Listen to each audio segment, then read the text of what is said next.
Ya. Terima kasih Mbak Mas kalian. Proses hari ini seperti apa Ibu? Pukul berapa sampai akhirnya dimakamkan? Gimana? Ibu pukul berapa? Buka kronologisnya mungkin semalam seperti apa? Oh iya. Jadi seperti kita tahu usia almarhumah sudah 96 tahun dan memang sekitar mungkin 2 tahun terakhir itu sering mengalami infeksi yang sebenarnya kalau orang muda biasa saja seperti mah ya, atau saluran kemih, tetapi bagi orang seusia beliau cukup serius. Jadi ya kalau ditanya penyakitnya apa ya penyakit sepuh sebenarnya. Kami memang berusaha mungkin sedikit agak egois ya. Dokter katakan kalau mau punya awet-awet jangan terlalu sering dibawa keluar atau ketemu dengan orang banyak, dan itu yang kami lakukan sehingga kami keluarga kami sendiri itu bisa menghabiskan waktu yang cukup banyak dengan almarhumah, sehingga di akhir hayatnya kami juga anak cucu cicit semua kumpul bersama. Terakhir sempat dirawat di MMC dan keluar masuk ya, jadi seperti saya katakan 2 tahun terakhir memang kondisi mungkin karena COVID, beliau juga pernah kena COVID juga,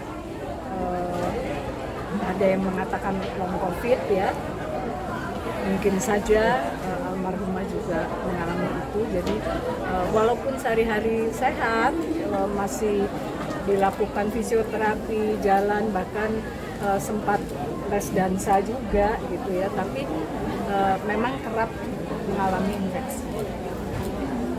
Ada kata-kata wasiat dari ibu mungkin? Nggak ada. Jadi selama ini memang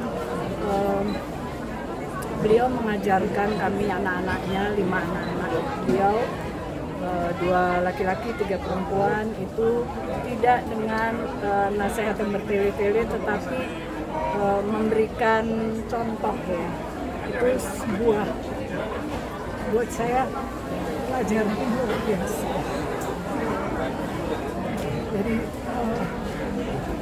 kenapa saya juga bisa sampai di sini, itu semua adalah ajaran saya, bukan dengan kata-kata, tapi dengan perbuatan yang dia contohkan dari kami masih muda sekali. Satu hal yang paling diingat dari seorang ibu apa sih, Kak? Satu hal yang paling dikenang dari sosok almarhum. Pejuang yang gigih, ya. Sosok yang mencintai keluarga, pengabdiannya kepada masyarakat luar biasa, ya, tidak kenal lelah. Jadi walaupun katakan pekerjaan kantor sudah selesai, mengurus anak-anak juga sudah selesai, tetap ingin mengabdikan kepada masyarakat. Di masa tuanya beliau tidak lagi menjabat secara formal di institusi manapun, termasuk tidak juga di perusahaan yang beliau dirikan, tetapi beliau mengabdikan diri, pengetahuan beliau sepanjang hidup beliau ajarkan, tularkan kepada perempuan-perempuan Indonesia lain.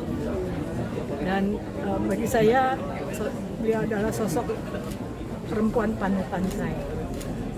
Dan detik-detik terakhir seperti apa sih, Bunda? Detik-detik terakhirnya apakah ada firasat tertentu? Keinginan beliau berjuang itu sangat besar,